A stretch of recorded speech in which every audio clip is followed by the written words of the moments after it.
بسم اللہ الرحمن الرحیم۔ ایک آدھ بات و توجہ دلانے کے لیے کچھ دوستوں نے ذکر کی، پہلے بھی ایک دو بار اس کا ذکر ہوا ہے۔ ان کا کہنا یہ ہے کہ جب نماز فرض ختم ہوتی ہے، فرض نماز کے فوراً بعد کچھ لوگ نوافل اور سنتیں ادا کرنے کے لیے فوراً کھڑے ہو جاتے ہیں، اور کچھ لوگ باہر مسجد سے باہر جانے کی اس کوشش میں مبتلا ہو جاتے ہیں۔ تو اس کی آداب بنیادی طور پر کیا ہونے چاہیے؟ کیونکہ اکثر دیکھنے میں آیا ہے کہ اگر کوئی شخص نماز کے فوراً بعد جانا چاہے تو جو سنتیں نوافل ادا کرنے والے ہیں وہ ان پر ناراض ہونا شروع ہو جاتے ہیں، اور بعض اوقات ایسا ہوتا ہے کہ جانے والا بھی اس بات کا لحاظ نہیں کرتا کہ پیچھے جو نماز پڑھ رہے ہیں یا سنتیں ادا کر رہے ہیں وہ ان کے سامنے سے گزر رہا ہے کہ نہیں گزر رہا۔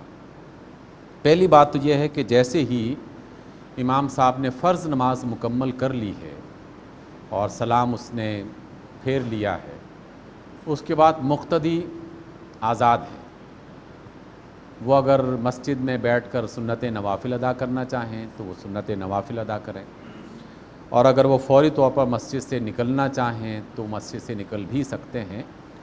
قانونی اور شرعی اعتبار سے ان کا مسجد میں رک کر ہی سنتیں ادا کرنا لازمی نہیں ہے۔ میں یہ بات اس وجہ سے کہنا چاہ رہا ہوں کہ اس میں بعض غلط فہمیاں انسان کو خامخواہ ایک مشکل میں ڈال دیتی ہیں۔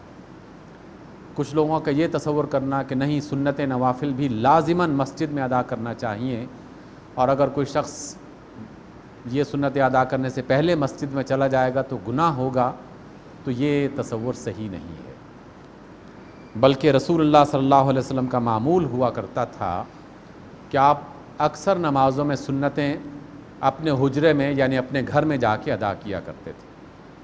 اگر کوئی تاجر، اگر کوئی دفتر کا ملازم فرض نماز ادا کرنے کے بعد اس کی سنتیں اور نوافل اپنے دفتر میں، اپنے گھر میں ادا کرنا چاہے تو وہ ایسا کر سکتا ہے، بلکہ کبھی کبھار اسے ایسا کرنا چاہیے تاکہ اللہ کے رسول کی سنت پر بھی عمل ہو جائے۔ اس لیے جانے والے کو پریشان یا وہ اس پر کوئی ایسی بات نہ کہی جائے، کوئی ایسا جملہ نہ کسا جائے کہ جس سے یہ محسوس ہوگا کہ آپ اور میں زیادہ متقی ہیں، اور وہ جو جلدی جانے والا ہے وہ خدا نخواستہ متقی نہیں رہا، یا اس کے دل میں اسلام کی قدر نہیں رہی۔ تو یہ جملہ بعض اوقات اس کو ایک ریئیکشن پہ مبتلا اس میں ڈال سکتا ہے، جس سے وہ نماز پڑھنے کے لیے ممکن ہے کہ آئندہ مسجد کا رخ نہ کرے۔ تو اس وجہ سے اس طرح کی بات نہیں کہنی چاہیے۔ البتہ جو شخص فرض کے بعد جانا چاہتا ہے فوری طور پر، تو اسے لحاظ کرتے ہوئے کہ اس کے پیچھے کوئی نماز تو نہیں ادا کر رہا کوئی فرد، تو وہ ایک آدھ صف کا فاصلہ چھوڑ کر راستے میں کوئی چیز رکھ کر وہ اس احتیاط کے ساتھ اگر گزر جائے تو زیادہ بہتر ہے۔ تو اس لیے مسجد سے فرض نماز کے بعد نکلنے کے لیے آزادی بھی ہے پوری طور پر، لیکن اس کے آداب اختیار رکھے جائیں تو یہ بہت زیادہ اچھا ہے۔ نبی محترم علیہ السلام فرماتے ہیں کہ اپنے گھروں کو قبرستان نہ بناؤ، اپنے گھروں کو قبرستان نہ بناؤ۔ اس کا مطلب یہ ہے کہ گھروں میں بھی اللہ کا ذکر ہوتے رہنا چاہیے۔ سنتیں نوافل کبھی کبھار گھروں میں، دفتروں میں پڑھ لینے سے برکت جو ہے یہ پھیل جائے گی، اور مختلف مقامات پر اس کا اثر موجود رہے گا۔ آپ علیہ السلام کا یہ بھی فرمان ہے کہ جس مقام پر انسان سجدہ کرتا ہے وہ مقام قیامت کے روز انسان کے لیے گواہی دے گا کہ یہ جگہ جو ہے وہ کہے گی کہ اللہ، اس بندے نے مجھ پر تیری عظمت کے لیے سجدہ کیا تھا، میں اس بات کی گواہی دیتی ہوں۔ تو جتنے زیادہ گواہ اکٹھے کیا جا سکیں اللہ تعالیٰ کے ہاں شفاعت کے اعتبار سے، اتنا ہی زیادہ بہتر ہے۔ دوسری بات جو ہے وہ کسی صاحب نے ذکر کی، اور یہ اکثر گھروں میں مسائل بھی ہوتے ہیں، لیکن سب کے فائدے کے لیے، مسئلہ کسی فرد کا ہو یا کسی کی ذات کا ہو، لیکن سب کے فائدے کے لیے میں یہ بات مختصر آپ کے سامنے رکھنا چاہتا ہوں۔ گھر میں اکثر جو ہے وہ اس بات میں جھگڑا ہوتا رہتا ہے، شادی کے بعد والدین کی خواہش یہ ہوتی ہے کہ اس کا بیٹا ان کا زیادہ لحاظ رکھے، بیوی کی خواہش ہوتی ہے کہ اب یہ شخص جو ہے وہ میرا خاوند ہے تو میری ضرورتیں اور میرا خیال زیادہ رکھے۔ بیلنس کہاں سے قائم ہو، کہاں پہ قائم ہو؟ اکثر جھگڑے اسی بنیاد پر ہوتے ہیں کہ بیوی خاوند کو اپنی طرف جو ہے وہ کھینچتی ہے اور والدین چاہتے ہیں کہ نہیں ہمارا زیادہ خیال رکھا جائے، اور اس میں بعض اوقات وہ درمیان میں آ کر پھنس جاتا ہے اور دونوں طرف سے الزام آنا شروع ہو جاتے ہیں کہ نہیں تم غلط راستے پر چل رہے ہو۔ والدین کا اپنا حق ہے جس کو کوئی شخص چھین نہیں سکتا، بیوی کے اپنے حقوق ہیں جن کو کوئی شخص ختم نہیں کر سکتا۔ اس لیے رسول اللہ صلی اللہ علیہ وسلم کی تعلیمات وہ ہیں کہ جس میں واقعی ایک بیلنس اور ایک میانہ روی اور اعتدال قائم ہو جاتا ہے۔ والدین کا حق پیدائشی ہے اور زندگی کے آخری لمحے تک رہے گا۔ دنیا کا کوئی رشتہ والدین کے حق کو چھین نہیں سکتا، چاہے وہ کتنا ہی قریبی ہو جائے۔ اور وہ حق کیا ہے؟ ان کا احترام، ان کی عزت، ان کی ضرورت کا خیال رکھنا، یہ ان کا حق ہے۔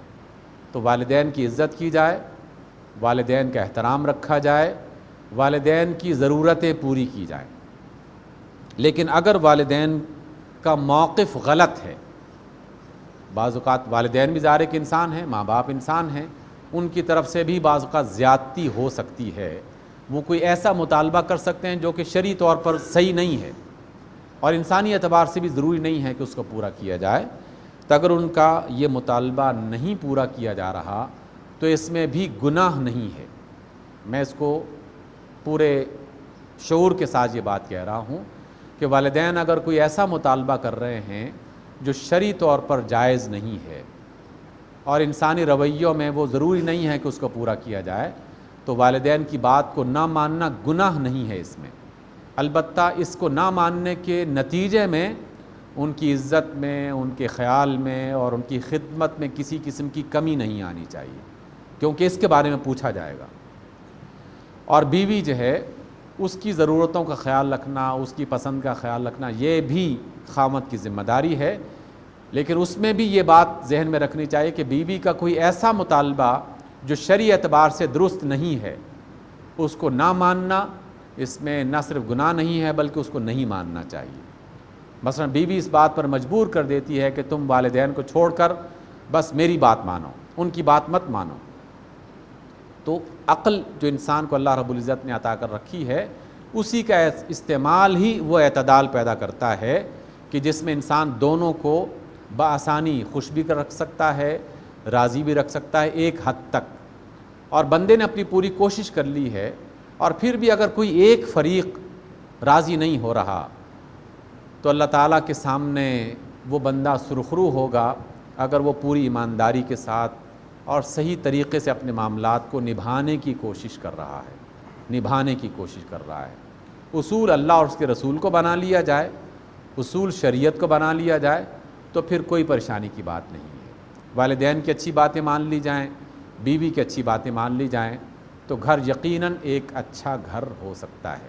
اور پھر جو زیادتی کرے یقیناً اس زیادتی کا وبال خود اس کے ذمے ہوگا، اس فرد پر نہیں ہوگا جو درمیان میں کسی مشکل میں مبتلا ہو چکا ہے۔